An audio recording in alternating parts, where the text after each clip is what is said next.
এই তুমি ফুল ছিললা কেন? আমার এটা খুব পছন্দ হয়েছে, এই জন্য আমি ছিঁড়েছি। ফুল? আচ্ছা আপু, এটা কি কোনো নাম আছে এই ফুলটার? হ্যাঁ, এই ফুলটার নাম আছে। এই ফুলটার নাম হচ্ছে অপরাজিতা।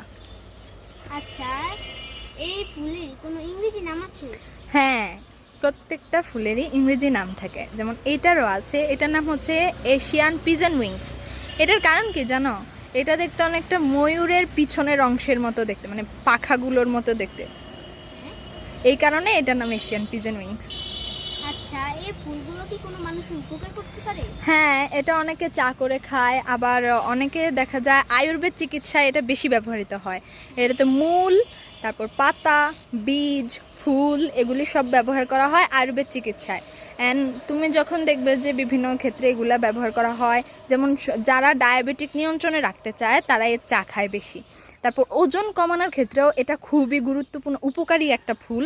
এই ফুলের রস গরম পানির সাথে মিক্স করে খেলে আমাদের ওজন কমে। আচ্ছা, এই ফুলটা গাছ কি তোমার? হ্যাঁ, অবশ্যই আমার। আচ্ছা, তাহলে আমাকেও দিও। আচ্ছা।